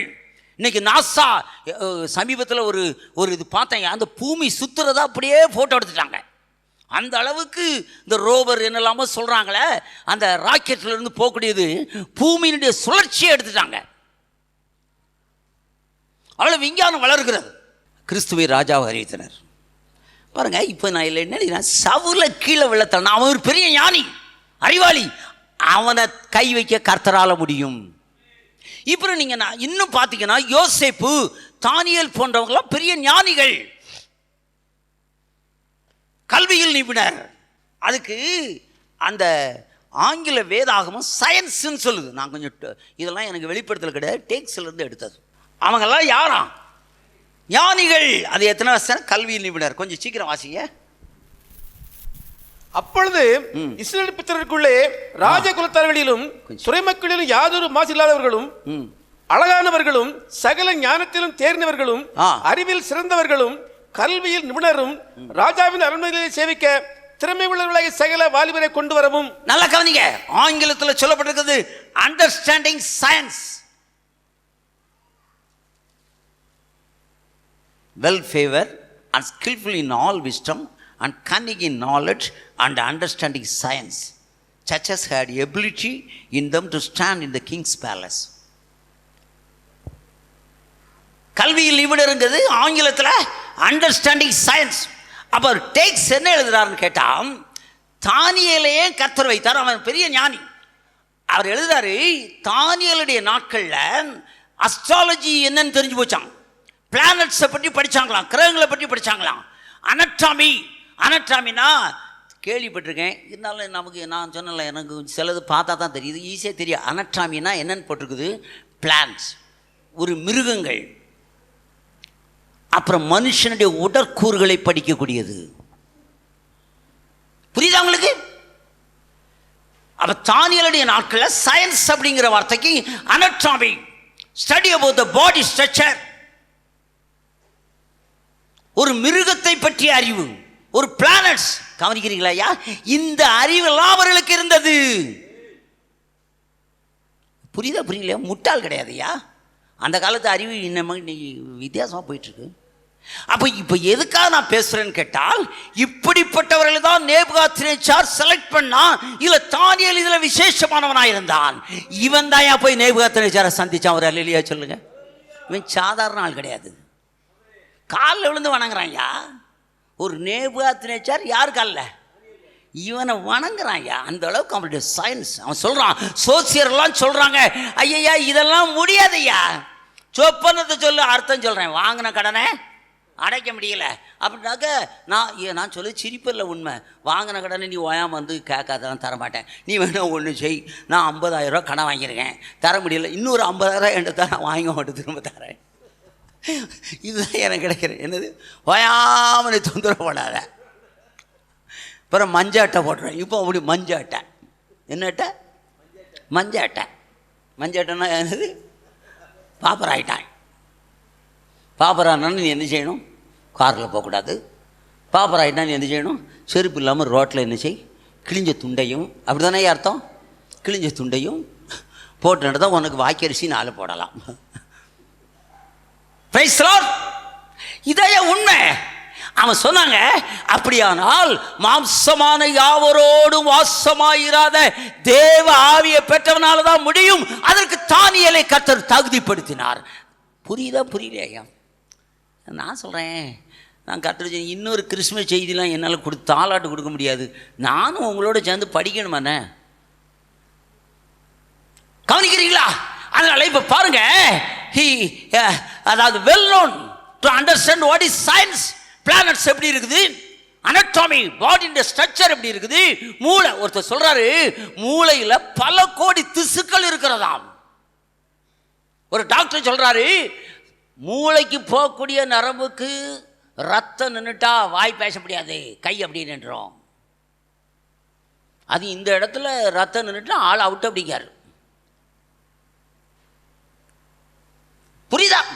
அப்போ கவனிங்க, இப்போ தேவன் என்ன பண்ணுறாரு அப்படின்னு கேட்டா, அந்த ஏரோதுவை சந்திக்கிறதுக்கு உன்னைய சந்திக்கணும்னாக்க நான் எத்தனை பேரையோ சாஸ்திரிகளை அனுப்புறாரு பார்த்தீங்களா, இவன் போய் கரெக்டாக கேட்குறான். ஒரு அல்லேலூயா சொல்லுங்க. பிளானட்ஸை பார்த்து வராயா? நம்ம இன்னைக்கு எத்தனை சிக்னல் போட்டாலும் மண்டையை உடைச்சிட்டு போயிருந்தோமே. சிக்னல் போட்டு மண்டை என்ன செய்யுது? உடையுது. ஆனால் அவனும் ஒரு சிக்னலில் தப்புன்ட்டாங்க. எங்கே பண்ணிட்டான்? சிலருக்கு ஆரம்பத்திலாம் நல்லா தான் இருப்பான், கொஞ்சம் அறகுறையாக தெரிஞ்ச உடனே இனி எங்களுக்கு பாஸ்டர் தேவையில்ல, நீ சொல்லி நான் கேட்கவா. பிள்ளைகள்லாம் இப்போ என்ன செய்யுது? அம்மா தான் படிக்க வைப்பா. படித்த உடனே அம்மாட்ட வந்து இங்கிலீஷ் பேச. What is your name? How are you? How are you mummy? How is your husband? Husband how is அவர் டேடி? நம்மளே என்ன செய்யும்? என் பையன் ஒழுங்காக தான் சென்னைக்கு போனான், ஒரு நாள் லூஸ் பார்ப்பேன். நானாக கேட்டுருவேன், உனக்கு மண்டை என்ன செய்யிருக்கு? லூஸ் ஆகிருக்கு. சாத்தி விட ஒழுங்காக அம்மானா அம்மனு கூப்பிடு. எனக்கு இந்த பாஷையை பிரிக்கிறது. மம்மி டேடி கூப்பிட்டேன்னா கூப்பிடு, அப்பானா அப்பா, என்னை மாமானா மாமானே கூப்பிடு, அதுதான் பிடிக்கும். அக்கா பாஸ்டர் அவர் ரெவரண்ட் அவர்கள் எனக்கு பிடிக்கவே பிடிக்காது. கோவப்படவே மாட்டேயா, எப்படி கூப்பிட்டியோ அப்படியே கூப்பிடு. ஏசுவா. புரியுதா? புரியா? நான் பாரத்தோட பேசுகிறேயா. கர்த்தர் சாஸ்திரிகளை அனுப்புனாரியா. ஒரு தானியலை வச்சு நேபுகாத் நேச்சார் மாத்திரம் இல்லையா, அவனுக்கு 2 டீமுக்கு பதில் கொடுத்தாப்புல. பெல்சாசார் அவுட். இன்னைக்கு உனக்கு நான் இதில் எழுதி வச்சிருக்கிறேன், உனக்கு ஞானம் இருக்குதா? பாடி ஸ்ட்ரக்சர் இந்த ஞானம் இருக்குமானால், அப்படிப்பட்ட சில அறிவாளிக்கு பைபிளை சொன்னாலும் புரியாது. அந்த இதை பார்த்தீங்களா பிரதர்? அந்த பாடி ஸ்ட்ரக்சரில் இப்படி ஒரு பார்ட்டிகிள்ஸ் இருக்குது பார்த்தீங்களா, இதெல்லாம் காட்ஸ் பார்ட்டிகள். விஞ்ஞான பிளானட்ஸை பார்த்தீங்களா? புரியுதா உங்களுக்கு? அவனுக்கு அதை பற்றி பிளானட்ஸ், அஸ்ட்ராலஜர்ஸ் 2 காது நல்லா திறக்கும். ஒரு டாக்டர் இன்னொரு டாக்டரோட பேசும்போது நல்லா இருக்கும். ஆனால் நான் சொல்றையா, இதெல்லாம் உருவாக்கினவர் கர்த்தர். காது எப்படி வரும், கண்ணு எப்படி வரும், மூக்கு எப்படி வரும், நாக்கு வரும், இதெல்லாம் சொல்லி கொடுக்கணும். நம்ம இன்னைக்கு மருத்துவம் பார்க்குறோம், அப்படி தானே? அப்புறம் இன்னும் விஞ்ஞானம் வருது, என்னெல்லாமோ வருது, அப்படி தானே? அறிவு இன்னைக்கு நைட்டு பெருகி போகும் பொழுது அறிவுள்ளவர்கள் என்ன செய்ய வேண்டும் என்றால், தன்னை போன்ற அறிவுள்ளவர்களுக்கு அறிவை மாத்திரம் பற்றி பேசுவதல்ல, அந்த அறிவின் மத்தியிலே ஆண்டவரை உயர்த்த வேண்டும். ஆம்ஸ்ட்ராங் சந்திரனுக்கு போன உடனே சென்னையில் பெரிய ஹோட்டலில் ஒரு கூட்டம் வச்சுருந்தாப்லையா. ஆம்ஸ்ட்ராங்கா இன்னொருத்தர் நினைக்கிறேன், இந்த சந்திரனில் நடந்தாங்களே இன்னொரு ஆள்ட்டு, இன்னும் யாரோ ஒருத்தர், அதெல்லாம் மறந்துட்டேன், நான் போயிருப்பாங்க. அப்போ பெரிய பெரிய டாக்டர்ஸ், அதில் ஜெமினி கணேஷன்லாம் போயிருந்தாப்லையா. பாஸ்டர் ஹென்றி ஜோசப் சொன்னார். அது சொன்னாப்புல, நான் இங்கே போனதை விட எனக்கு சந்திர மண்டலத்தில் விட அங்கே ஒரு அல்லேலூயா சொன்னது ஒரு கர்த்தர் தான் உயர்த்தி பேசினாப்புல. அங்கேருந்து அவர் பேசினது அந்த அந்த அந்த அஸ்ட்ரானட் சொல்கிறாங்களே, அந்த அவங்க அந்த வானிக்கு போனாங்களே, அந்த விண்வெளி வீரர்கள் சொன்னது, அதில் ஒரு தேவ மனுஷன் அவர் சொன்னார், அவன் நீங்கள் பேப்பரில் பார்த்துக்கலாம், அவன் கொடியை நட்டினோடனே அல்லேலூயா அப்படின்னாப்லையாம். அப்படி சொல்லும்போது எத்தனை பேர் இயேசுக்கு உங்கள் வாழ்க்கையை அர்ப்பணிக்கிறீர்கள் சொல்லு பாஸ்டர் என்டி சொன்ன இப்போ நீ அவருக்கு ஜெமினி கணேசன்லாம் எந்திரிச்சு நின்னாப்லையா பேச எத்தனை பேருக்கு புரியுது கவனிக்கிறீங்களா? அதனால நமக்கு நாலேஜ் இருக்குன்னு சொன்னாங்க we have to use this knowledge to draw the people to Jesus Christ. அவன் அறிவை 2 பேரும் பேசி நரகத்து போகக்கூடாது. இந்த பாண்டி எத்தனை பேரை டச் பண்ணுது? ஒரு மேத்ஸ் இருக்கா, அதுலேயும் கண்டிப்பாக ஏதாவது ஒரு நாலேஜ் இருக்குயா. நான் விளையாட்டு சொல்லலை, ஒரு மேத்ஸ் ஒரு கணக்கு இருக்குன்னா கூட அந்த கணக்கை போட்டு பார்த்தீங்கன்னா அங்கே எங்கேனாலும் இயேசு வருவார். இந்த சரியா எத்தனை பேர் ஏற்றுக்கொள்கிறீங்க? ஒரு அனட்டாமி ஒரு எது என்ன படித்தாலும் யார் வருவா? இயேசு வருவார். ஒரு அல்லேலூயா சொல்லுங்க. அதனால் உங்கள் அறிவை கொண்டு அறிவில் வளருங்க, வேண்டான்னு சொல்லலை. அந்த தானியலுக்கு புத்திய ஞானத்தை கொடுத்தவர் யாரையா? கர்த்தர். ஒரு மருத்துவம் இன்னைக்கு மருத்துவர்கள் என்னெல்லாமோ பயங்கரமாக விளையாடுதாங்கய்யா. ஏன்னா இந்த அறிவு கொடுத்தது யார்? கர்த்தர். ஒரு அல்லேலூயா சொல்லுங்க. கடைசியாக நான் முடிக்க போகிறேன். இங்கே நான் ஒன்று செய்தி சொல்லி ஒரே ஒரு பாயிண்ட் சொல்லி முடிக்க விரும்புகிறேன். ஒரு வார்னிங். என்ன அப்படின்னு கேட்டாக்க, இவங்கெல்லாம் பிரயாணம் பண்ணாங்க. இவங்கெல்லாம் பிரயாணம் பண்ணி தான் போய் என்ன செய்தாங்க? இயேசு சொன்னாங்க, பார்த்தாங்க, அப்புறம் என்ன செய்தாங்க? சொன்னாங்க. எனக்கு இந்த செய்தி அறிக்கும்போது உங்களை ரொம்பவும் மட்டம் தட்டக்கூடாது, என்னையும் மட்டம் தட்டக்கூடாது. ஆனால் நம்ம எங்கே பிரயாணம் பண்ணதோம்? ஞாயிற்றுக்கிழமை வண்டியை தூக்கொண்டு புர் அப்படின்னு வரோம். எங்கே? சர்ச். அது முடிச்சோடனே அடுத்தால எங்கே சொல்லுங்கய்யா? வீடு. அப்புறம் அந்த டிவி முன்னால் அப்படி கண்ணை உருட்டிக்கிட்டு நிற்பாப்புல. தேனி மயிலும் ஏசுவி நாமம், அங்கே 4 பாம்பை, இதை பாரு. அப்புறம் ஆனால் வேறு இடத்துக்கு பிரயாணம் பண்ணுறான். நான் சொல்லுங்களுக்கு புரியுதா? இந்த பிரயாணம் பண்ணுங்க, நான் வேண்டான்னு சொல்லலை. ஆனால் இதோட யாரை சொல்லுங்கள்? இயேசுவை சொல்லுங்கள். ஒரு அல்லேலூயா சொல்லுங்கள். ஏன்னா இந்த வாய்ப்பு எப்பவும் கிடைக்காது. அடுத்த கிறிஸ்மஸுக்கு ஒருவேளை இருக்குமானாலும் அது வேறு செய்தியாக இருக்கும், எனக்கே தெரியாது. இந்த பாண்டி எத்தனை பேரை டச் பண்ணுது? So when you leave the church, we must go as a responsible person. The responsibility not in our own things. நம்முடைய சொந்த காரியத்தில் பொறுப்பு இல்லையா, பரலோகத்துக்கு அடுத்த காரியத்தில் பொறுப்புள்ளவர்களாக இந்த இடத்தை விட்டு கடந்து செல்ல வேண்டும். எத்தனை விட கர்த்தர் பேசுகிறார்? உங்கள் சொந்த காரியத்தை நான் விட சொல்லலை. குடும்பம், தொழில், விவசாயம் என்ன வச்சுக்கோங்க. அதோடு கூட we have to be responsible. We have to go. We have to leave these places as a responsible person, responsibility to preach the gospel. இயேசுவை எப்படியாவது சொல்லணும்யா. இந்த பாண்டியத்தை வரை டச் பண்ணுது. கடைசியாக சொல்லி முடிக்கிறேன், நீ வாசிக்க வேண்டாம். அறிவிக்கப்பட்ட கிறிஸ்துவின் பிறப்பின் விளைவுகளின் பாதுகாப்பு. இதில் என்ன காரியம் அப்படின்னு கேட்டால், இது கொஞ்சம் நெகட்டிவானது. அதாவது இவன் சொல்லிட்டு போயிட்டான், யூதருக்கு ராஜாவாக பிறந்திருக்கிறவர் எங்கேன்னு சொன்னோடனே அவன் எல்லாரையும் கொண்டாங்கடா அப்படின்னா. இவங்களுக்கெல்லாம் ரொம்ப சந்தோஷம், ராஜா நம்மளை கூப்பிட்டார் சொல்லிட்டான். அவன் எது கேட்கான்? அவன் கேட்கான். பார்த்தீங்களா, பிள்ளை எப்போ பிறந்துச்சு? அவன் எவ்வளோ திருடன் பாருங்களேன். நமக்கு அறிவு இருக்க மாதிரி அவனுக்கும். அதான் எங்கள் பையன் போகிற சர்ச்சிலே பாஸ்டர் பேசினாராம். அதாவது ஒருத்தன் என்னமோ தண்டவாளத்தில் நட்டாக்கால் விளாண்டுட்டு இருந்தானான். அப்புறம் இன்ஜினியரிங் முடித்தானான். முடித்த உடனே இப்போ தண்டவாளத்தே கலந்துட்டு போயிட்டானான். அப்போ இப்போ அறிவு எப்படி இருக்கு? ஏவன் பணத்தை ஹேக் பண்ணலாம், ஹேக்கிங்காங் அப்படி தானே. ஏவன் என்னெல்லாமோ சொல்கிறாங்களே. இங்கே நம்ம பையன் கூட ஒருத்தன் ஹேக் பண்ணிட்டான், ரஷ்யாக்காரன். இவன் படுத பாடு இவனுக்கு தெரியும். ஹேக் பண்ணவனுக்கு நீ 70,000 கொடு, வச்சுட்டு போயா நீ. நம்ம சும்மா இருக்காதுவ. அந்த ஆளை ஓப்பன் பண்ண ஹேக்கிங்னா அந்த ஆளை என்னமோ பண்ணி வச்சுருவானா, அரெஸ்ட் பண்ணி வச்சுருவானா. அப்புறம் அதுக்கு இவன்ட்ட கெஞ்சனா அதுக்கு ரூபா கொடுக்கணும்.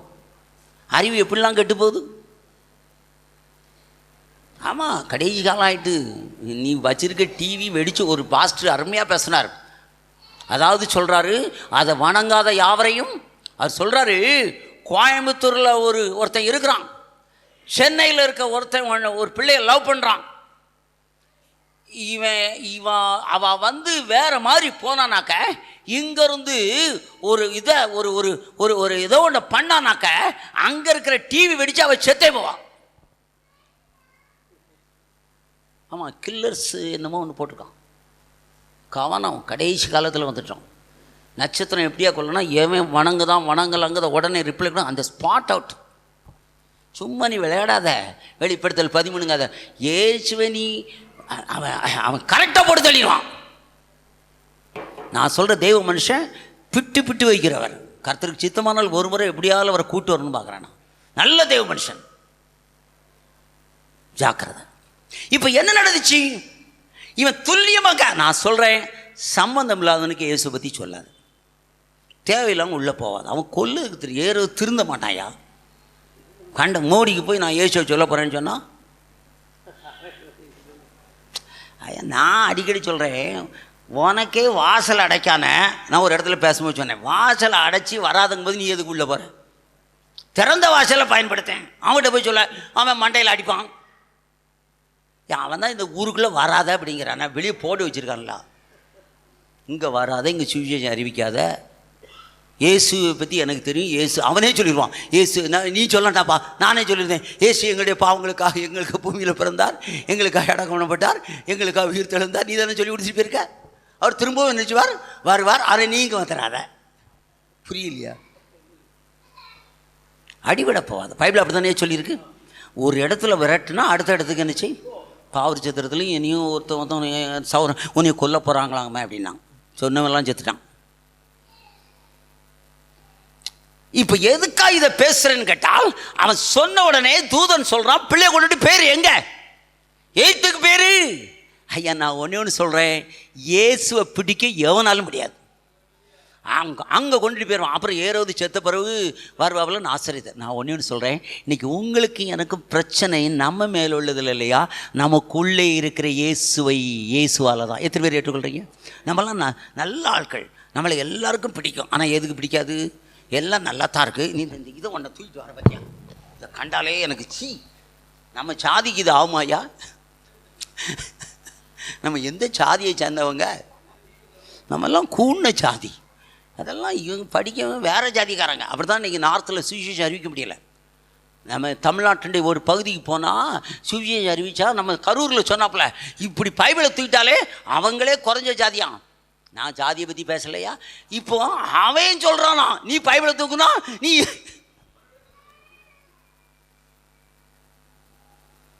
நடந்த சம்பவம். பேச எத்தனை பேருக்கு புரியுது? ஐயா அதாவது அந்த இயேசுவின் நிமித்தம் தான் நம்மளை பிடிக்க மாட்டேங்க, நம்மளை எல்லாம் நல்லா பிடிக்கும். நம்ம இந்த அல்லேலூயா சொல்கிறதும் இயேசு நல்லவர்னு சொன்னாலே அவனுக்கு எப்படி வருது? கொஞ்சம் எனக்கு பேச இடம் கொடுங்க.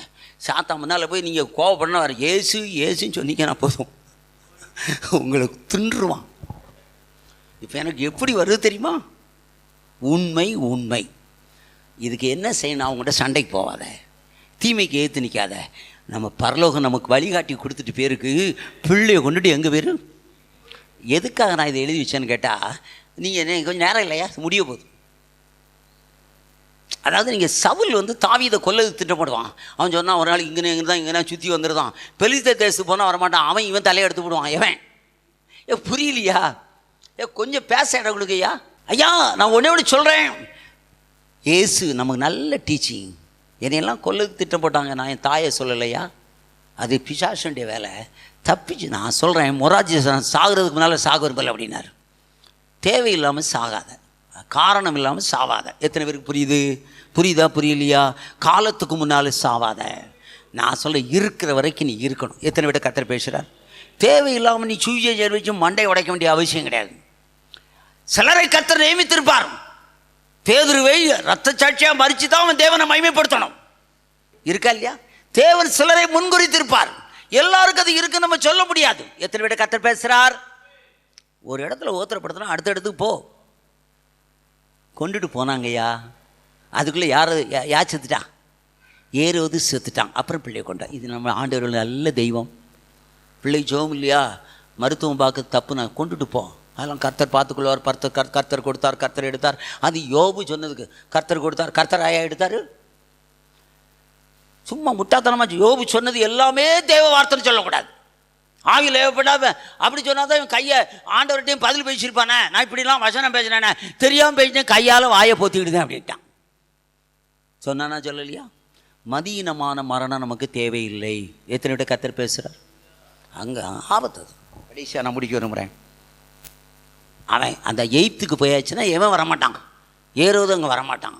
கர்த்தருக்கு தெரியும். நான் எய்த்தை பற்றி எய்த்துன்னு எல்லாமே பாவம்னு சொல்லக்கூடாது. விளக்கம் கொடுத்து சில பாதுகாப்பான இடத்திற்குள் போய்க்கொள்ளுங்கள். நேரம் இல்லை. நீங்கள் பைபிளில் பார்த்தீங்கன்னா எரேமியாவை கர்த்தர் மறைச்சார், அவங்கள மறைச்சார், சவுலை மறைத்தார். இன்னும் காலத்துக்கு முன்னால் சாகாத ஒரு அல்லேலூயா சொல்லுங்கள். போய் ஒழிய வேண்டிய இடத்துல நினச்சிக்கோ, ஒளிஞ்சிக்கோ. சார் அது எப்படி உங்களுக்கு கர்த்தர் ஏற்றுனா பட்டயத்துக்கே ரவ சரிதானா? கடைசியாக சொல்லி முடிக்கிறேன். கிறிஸ்தவ வாழ்க்கை என்பது ஒரு பிரயாணம். அருமையானச்சு. அப்போஸ்தலரை பாருங்கள், ஒரு இடத்துல இருக்க மாட்டாங்க, மிஷினரி பிரயாணம். பவுலை பாருங்கள், பேதுருவை பாருங்கள், பிரயாணம். எல்லாரும் அங்கங்கே பிரயாணம் பண்ணுவாங்க. நம்முடைய ஆண்டவராக இயேசுவோட செய்தி முடிக்கிறேன். இயேசு பிறந்தார், பரலோகத்திலிருந்து பிரயாணப்பட்டு பூமிக்கு வந்தார். அப்படி தானே? 30 வருஷம் பெற்றோர்கள். யோசேப்பு எப்போ படித்தானா டேப் ராதமானிங்கிட்ட போய் கேளுங்க. அவர் டிடிடியில் படித்தார், எல்லாம் என்னெல்லாம அதெல்லாம் எனக்கு புரியுதா? அது நமக்கு அதெல்லாம் தெரியாது. அவருக்கு அந்த ரகசியம் நிச்சயம் புரியுதா? நல்லா கவனிங்க. 30வது வயதில் அபிஷேகம் பெற்றாரியா, பிரயாணப்பட்டாரியா? நேரம் இல்லை. நீங்கள் பைபிளை பார்த்தீங்கன்னா அடிக்கடி பிரயாணம் பண்ணுவார். கலிலேயா போவார், அங்கே போவார், இங்கே போவார், இங்கே போவார், இங்கே போவார், பிரயாணப்படுவார். ஒரு அல்லேலூயா சொல்லுங்க. ஐயோ, கிறிஸ்தவ வாழ்க்கை என்பது ஒரு இடத்துல இருக்க முடியாதுயா. அங்கே போவார், இங்கே போவார். கடைசியில் எருசலேமுக்கு பிரயாணப்பட்டார். அங்கே அவர் அப்படி தானே? எருசலேமுக்கு போகிறோம், அங்கே பாடு நமக்கு துப்பப்படுவார், பல காரியங்கள் இருக்குது. அப்படி தானே? எருசலேமுக்கு பிரயாணம் பண்ணினார், பாதாளத்துக்கு பிரயாணம் பண்ணினார், பாதாளத்திலிருந்து 3ஆவது நாள் உயிர்த்தெழுந்து பரலோகத்திற்கு போய்விட்டார். இன்னொரு முறை அவர் பிரயாணப்பட்டு வரப்போகிறார். பரலோகத்திலிருந்து உங்களையும் என்னை அழைக்க சீக்கிரம் பாலகனாய் அல்ல, சிலுவையில் அடிக்கப்பட்டவராய் அல்ல, ராஜாவாய் வரப்போகிறார். ஒரு அல்லேலூயா சொல்லுங்க. அதனால் கிறிஸ்மஸ் அப்படின்னா புரிஞ்சுக்கணும். உட்காந்துக்கிட்டு வீட்டிலே உட்காந்துக்கிட்டு சாப்பிடுங்க. அன்றைக்காவது வீட்டில் போய் அந்த கறியை நான் பிரசவம் பண்ணி தூக்கி எரிஞ்சு விடாதீங்க. நல்லா சாப்பிட்டு நல்லா தூங்குங்க. அப்புறம் உங்களால் முடிஞ்சதை என்ன செய்யுங்கள். இருக்கிற இடத்துல முழங்கால் பண்ணிவிடுவோமா?